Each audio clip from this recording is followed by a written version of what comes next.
Good morning, televiewers, and happy week starts from us at My Media Prime Television. We are glad to know that you're watching at this time and you're on to your favorite bilingual TV program, The Brief, which is dedicated to the review of striking headlines in the papers. And on today's edition of The Brief, we are looking at what happened in the far north region of the country, the confrontation between military and armed men, supposedly Boko Haram, who killed 6 soldiers, as some newspapers are saying, while others are talking about 8 soldiers killed and 13 others seriously injured and receiving treatment in a hospital in the far north region of the country. We shall equally revisit the confrontation between an MP of the PCRM political party and some police officers in the west region of the country.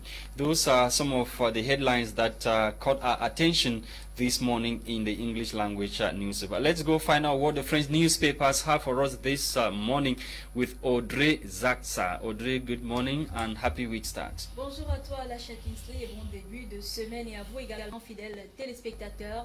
Situation sécuritaire à l'ouest, des renforts arrivent. C'est le titre que propose le journal Capitaux Public Cameroun Tribune, par lequel nous ouvrons l'exercice de ce jour. Cameroun Tribune renseigne justement à sa une en visite de travail durant le week-end dernier sur instruction du président de la République. Le ministre délégué à la présidence chargée de la défense, Joseph Betty Assomo, a annoncé un renforcement des effectifs et des moyens, ainsi que la redynamisation des comités de vigilance pour appuyer l'action des forces de défense et de sécurité dans cette région victime d'attaques de bandes armées venues du nord-ouest. Vous aurez plus d'informations dans la page 5 de Cameroun Tribune que vous retrouverez dans les kiosques à journaux. Mutation pour sa part, gouvernement patronat, l'énergie de l'espoir, c'est le titre que propose Mutation ce matin. D'après lui, le ministre de l'eau et de l'énergie a échangé jeudi avec les opérateurs économiques sur les projets visant à améliorer l'offre énergétique et la qualité du service au profit du secteur industriel. Marché de 110 milliards de francs CFA à saisir pour la fabrication des poteaux en béton. Dans les pages 8 et 9, vous aurez plus d'informations à ce sujet. Le jour de Amanmana parle des attaques de Boko Haram. 8 soldats tués. Ils ont été abattus au cours d'un assaut des membres du groupe islamiste dans le village 5 mai. Photocall, c'était dans la nuit du 23 au 24 juillet 2021. Plus d'informations ou plus de détails à la page 5 de Le Jour. Terminons avec l'entrepreneur qui présente à sa une Alain F. Oona, une idée noble. Le journal, pour sa part, le mouvement des franquistes, est une idée noble d'Alain Oona. D'après le journal, ce qui s'apparentait au départ à un jeu, à un ballon d'essai, prend une coloration et une grande importance au fur et à mesure que le temps passe. L'initiative qui a conduit à la création du mouvement citoyen des franquistes pour la paix et de l'unité est une idée d'un jeune ingénieur camerounais qui semble payer le plus lourd tribut. Sa tête est mise à prix par sa propre sœur du même département, une certaine Apolline Fleur, épouse Blaze, pour des fins inavouées et adepte de la politique du ventre. C'est ce que renseigne le journal Entrepreneur, par lequel nous terminons l'exercice de ce matin. Voilà, mesdames et messieurs, pour les tabloïds en français. Place à toi, LASHA Kingsley en anglais. Thank you, Audrey. Let's kickstart with the Guardian Post newspaper this morning. The Guardian Post is interested in what the paper writes, disappointments for the BR seeking attention, or those seeking attention of the President of the Republic. According to the paper, announced return from Europe, BR disappoints attention seeking CPD and cycle funds. According to the paper, despite mobilization, party supporters to welcome the head of state, President Paul Biya, yesterday. Overzealous CPDM top bra were left with fallen jaws as the President of the Republic did not show up as they had announced earlier. The paper says the head of state, President Paul Biya, failed to return to the country yesterday as was widely trumpeted by some ruling party bigwigs. It should be recalled that President Paul Biya has been out of the country since June 11, 2021. It is believed that President Paul Biya and wife Chantal are in Geneva, Switzerland for a brief private visit in a move seen by political watchers as a desperate attempt to seek the attention from the President of the Republic. Some CPDM party top bra in the central region had made public announcements in which they called on party supporters to come out massively yesterday to receive the head of state, President Paul Biya, who was supposed to be back in the country, as reviewed by the paper.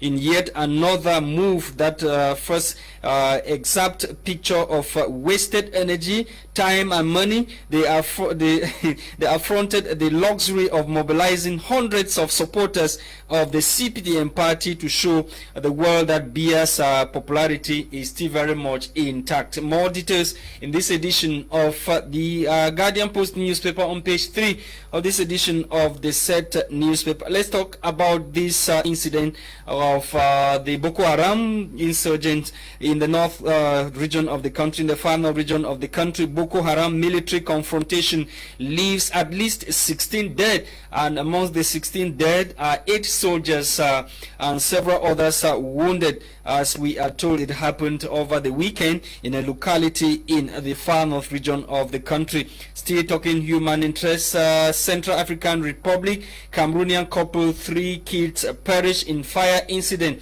According to the paper, a Cameroonian couple living in Bangui, Central African Republic, is reported to have died alongside their 3 kids after fire ravaged their home. The Cameroonian couple were said to have been in deep sleep when the incident occurred in their residence in the Central African Republic. Let's talk about Ngwa, where some head teachers are protesting as sub-treasurer vamooses with running budget. According to the paper, the head teachers of primary schools in Ngwa subdivision, Donga Mountain division of the Northwest region have staged a protest over the non-payment of the running budgets of the school under their management.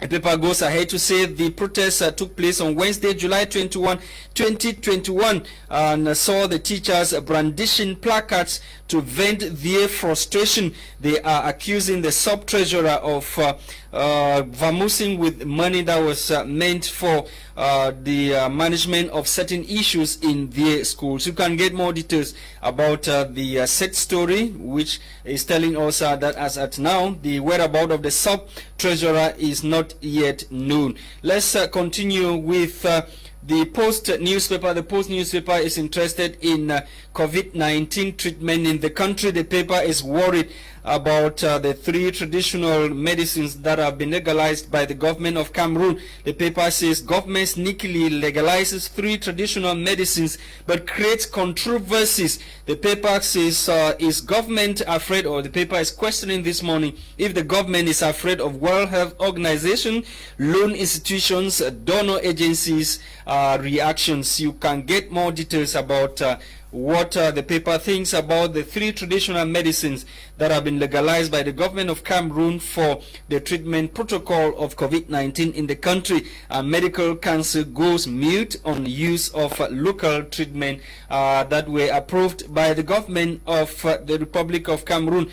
Still in line with COVID-19, US donates 300,000 doses of COVID-19 vaccines to Cameroon. More details in this edition of the newspaper, which is of course interested in the marking exercise of the General Education GCE 2021, which begins hitch-free after the written phase of the examination, which ended some few weeks back. We are told that the marking phase has begun across the centers earmarked for the correction of scripts of students across the national territory. The Express newspaper is equally interested in Biya's private stay in Geneva, Switzerland. The paper writes that Biya's private stay abroad rocked by protests. Parliamentary Network and the CPDM describe protests as unpatriotic, or protesters as unpatriotic. Those who are taken to the streets of Geneva to protest against the stay of President Paul Biya have been described by Biya's supporters, especially the CPDM as well as Parliamentary Network, as unpatriotic. You can get more details about the utterances or the combinations of CPDM and Parliamentary Network only in this edition of the Express newspaper. And still with the Express newspaper to talk about the Baptist boarding school complex, which is recruiting teachers in a talk course and the Simbok campuses in Yaoundé. You can get more details about the announcement of the said recruitment in the Baptist boarding school complex only in this edition of the Express newspaper. Thank you for watching, televiewers. We are back in the studio to continue with our discussions this morning, and we are receiving our colleague of the French desk, Sylvain Chukuga, who is joining us this morning. Sylvain, good morning and welcome once again. Merci, bonjour LASHA, bonjour également à Audrey ZATSA, bonjour à l'ensemble de nos téléspectateurs de ce matin dans le cadre de l'émission Débrief.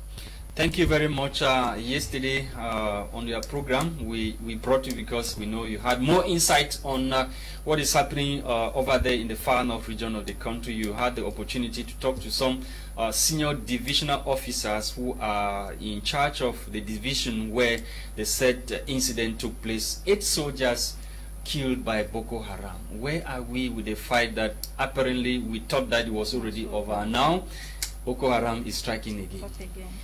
Oui, il faut dire que c'est une situation malheureuse même. Il y a 24 heures avant la production de vitrine 237, hier j'en parlais déjà avec le préfet, Jean-Marc Kwambaga, où il disait que la situation est véritablement, il y a de la peur qui se vit de ce côté-là, parce que 9 personnes, et surtout de 9 forces de défense et de sécurité qui tombent comme ça dans une opération.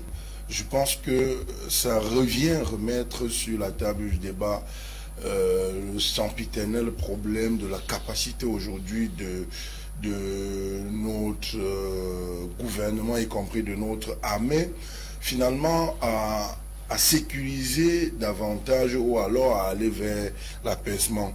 Parce que le Boko Haram, contrairement à l'autre crise dans le nord-ouest et dans le sud-ouest, c'est l'ennemi connu. C'est un ennemi that is voilà, c'est que c'est une guerre qui nous a imposé de l'extérieur. La conséquence directe d'un problème à notre frontière. When you talk of imposed on us from outside, but I have the impression that probably we are getting it wrong.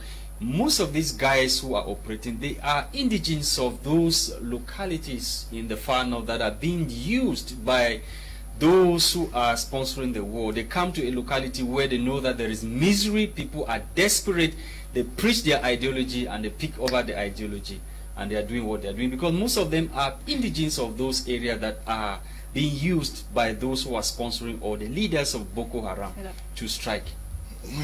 C'est vrai que c'est... La plupart sont de cette localité-là, du Grand Nord. Oui, j'ai effectivement, en saisissant une bonne partie là-dedans, je vais effectivement dire que l'existence ou le fait que le Boko Haram a pu s'enraciner dans le Grand Nord ou dans l'extrême Nord, c'est la conséquence directe d'un certain nombre de manquements dans la gouvernance. Parce que aujourd'hui, ceux qui effectivement s'associent à eux sont malheureusement les compatriotes de l'intérieur de ce côté-là.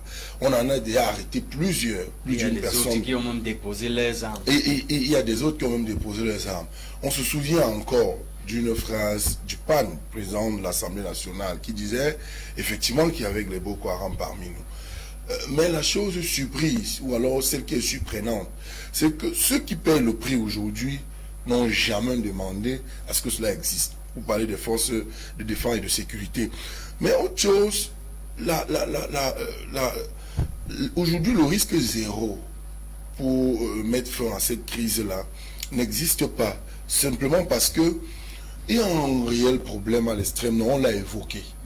C'est un problème de développement local. On frôle carrément dans certaines localités à l'extrême nord la misère, pratiquement.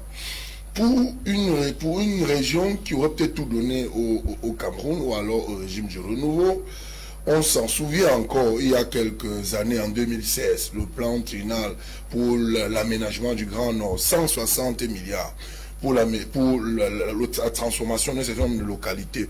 On se demande bien à quoi ont servi ces 160 milliards. Oui, notre pays, c'était un peu ça la conséquence. On va aujourd'hui aller directement se dire que oui, il y a des gens en interne, comme dit LASHA, effectivement, qui se laissent aller, qui se laissent emporter comme cela par des propositions. Is it not time for the government to change the strategy, the way they are going about this? Vous parlez de la misère de ce côté-là du Grand Nord, mais il y a des personnalités du gouvernement qui viennent de ces régions-là. Qu'est-ce qu'ils font? Qu'est-ce qu'elles font? Ces personnalités aujourd'hui, il y a un problème de légitimité également qui se pose dans cette il y a l'autre qui avait dit au Parlement que Boko Haram sont parmi nous. Oui, je l'ai évoqué.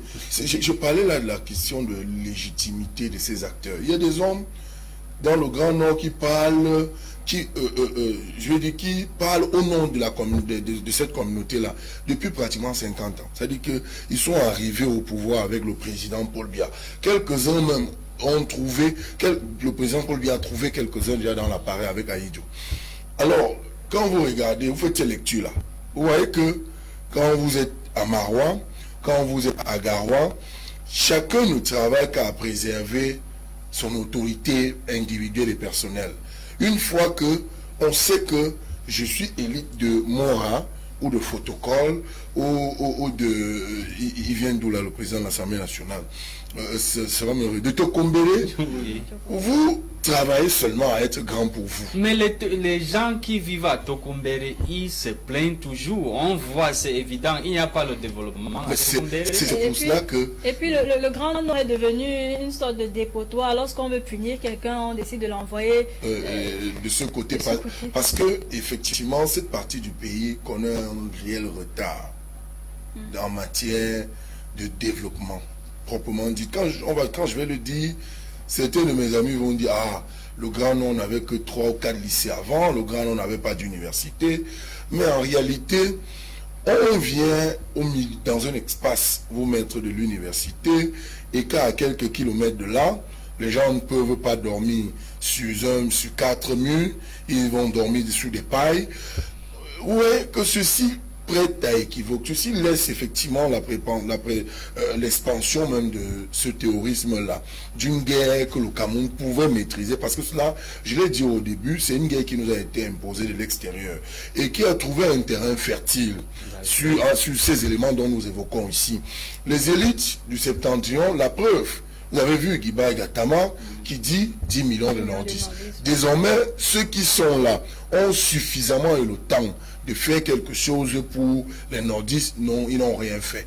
C'est pour ça que j'ai parlé de la crise. Mais il y en a même des nordistes qui critiquent ce mouvement-là. Hein. Il y en a des nordistes qui critiquent ce mouvement parce que c'est qu'on a l'opinion à voulu laisser croire. C'est que c'est un mouvement qui a une connotation identitaire. Que non. Dans les fondements de ce que évoque Guibaï, c'est effectivement un problème de sous-développement. C'est effectivement un problème. What is it to be done to stop this killing of our soldiers and civilians who are believed to be collateral damage? Because sometimes when there is a confrontation between the military and the Boko Haram, the civilians who are living in that area, they suffer as well. Pour commencer à mettre fin de la collaboration des compatriotes dans cette partie du pays pour cette affaire-là. Ce problème s'apparente quelquefois comme l'ensemble des problèmes du Cameroun. Parce que, ouais, il y a un problème d'absence de développement participatif. Les gens sont à Yaoundé, ils roulent carrosse, ils vivent avec l'argent des impôts. Et vous qui êtes dans l'intérieur du pays, vous frôlez la misère et après on se demande comment on fait. Comment on fait pour stopper cela? Quand on va effectivement vers une république où les hommes qui sont en interne, à l'intérieur de la république, ont droit au chapitre. On ne peut pas faire avec les mêmes pendant près de 50 ans comme c'est le cas avec l'extrême nord ou avec le grand nord. Non. Finalement, vous y allez, il faut faire un tour, même à partir de la Damawa ici. Vous allez voir que c'est des mêmes noms. C'est des mêmes noms. Les gens, on va vous brandir 2 ou 3 personnes là en disant, celui-ci, il était, il est monté, il est descendu, que non. C'est ça qui favorise en réalité les appétits à la collaboration avec des terroristes. Pourtant, disent-ils ou disait-on, le Cameroun est un pays immensement riche, y compris cette partie du pays. Vous savez qu'il n'y a pas d'énergie électrique là-bas. Autre chose. L'énergie électrique là-bas est devenue... Est-ce qu'il y en a dans les autres parties du pays? Est-ce qu'il y en a dans les autres parties du pays? C'est encore autre chose. Vous voyez, toutes ces choses-là, l'LASHA nous permet de demander simplement à ceux qui nous suivent au gouvernement de penser qu'on devrait revenir à une véritable république au lieu de faire une république où on constitue quelques groupes, quelques clans dans les communautés pour maintenir les autres ou les plus faibles dans la misère et dans la précarité. Parce que cela va favoriser de la rébellion, cela va favoriser de la frustration. Et le premier venu, celui qui vous tendra 5 000 ou 10 000, parce que quand vous êtes dans cette localité-là, vous voyez que pour 10 000 francs, quelqu'un est prêt à vous mettre du poignard. Pour 10 000. Et pourquoi vous pensez que ces terroristes de Boko Haram ne doivent pas appâter ces gars? Que non. And they are healthy, they are coordinated, and they pay very well. When they are doing their recruitment from some sources, what we have learned, they pay highly. When they are recruiting, they recruit people and give them much money. Reason why they go and do what they are doing in their community. Notwithstanding, recently Minister Felix Mbanyu met in Nigeria with the President of the Federal Republic of Nigeria, Muhammad Buhari, and they signed and renewed their commitment of fighting insecurity, especially the secessionist movements as well as Boko Haram in some regions in the country and their common borders. Is that a good move taken by the government of Cameroon? Oui, c'est une bonne opération de charme sur le plan des relations internationales. Mais je précise et je le redis à nouveau ici. Vous êtes là face à un pays qui est puissant, il faut le dire, le Nigeria, et que notre pays n'a même pas la superficie du Nigeria, ni la population. On a une région comme celle de l'extrême nord qui est carrément, qui est reliée par les voies terrestres que nous n'arrivons pas déjà nous-mêmes à maîtriser. Oui, on se retrouve à tendre la main à quelqu'un qui est un géant. Je pense que, je le disais la dernière fois ici, c'est à Boiré que ça profite, parce que tout ce qui se passe là, sur ce corridor, on parle bien de l'Afrique centrale là, ou alors dans le golfe du Guinée, il est le plus grand parmi tous ces pays-là. Donc, aujourd'hui, n'oubliez pas que l'extrême nord également a un poste très important de notre douane. Et tout ce qui entre par là passe sort pas du Nigeria ou du Bénin. Et la crise de Boko Haram aujourd'hui contribue également à fragiliser et à paralyser même l'activité douanière sur cette partie du pays. Parce que en tout cas en termes de réalisation dans les chiffres de douane, cette partie également même dans le nord-ouest donnait énormément d'argent, effectivement, y compris dans le nord-ouest et dans le sud-ouest. C'est ce que je dis que nos problèmes sécuritaires, alors les problèmes sécuritaires que connaît le Cameroun aujourd'hui. Donc il faut développer le pays. Il faut développer le pays. Vous parliez tout à l'heure des différents mouvements qui se créent. On a par exemple le mouvement citoyen de paix, oui, franquiste en tout cas, la paix et mobilité et tout. Vous pensez quoi de ce mouvement? Le mouvement des franquistes, vous savez, Alain Ona Il faut être sérieux là, hein, parce que parler des franquistes, on parle de l'alternance. Mais en réalité, d'aucuns ont vu à l'époque, hein, il faut rappeler que Franck est également, il est éligible. Okay. Il a la légitimité pour faire ce qu'il veut. Mais sauf que ceci pose un problème dans la méthode. Vous voyez qu'il se bagarre là, il y a plusieurs mouvements depuis un certain nombre de temps. Mais également une autre opinion qui pense que c'est un test de sondage en réalité. Parce que on n'accède pas au pouvoir parce qu'on s'appelle bien, parce que votre père a été président. Mais lui-même, il ne s'est jamais prononcé par rapport à... Lui-même ne s'est jamais prononcé. Je vais dire à ceux qui le soutiennent, ça c'est à ceux qui le soutiennent. Parce que on a l'impression que c'est le nom bien qu'on veut utiliser pour faire passer. Thank you, Sylvain. We've come to the end of today's edition of the program. Thank you so much for watching. The program was produced by CHRISTAIN TEBONG as usual. For presentation, we've been in AUDREY, ZATSA, and myself, LASHA Kingsley. See you tomorrow for yet another edition of What the Papers Must Have Said. Bye-bye.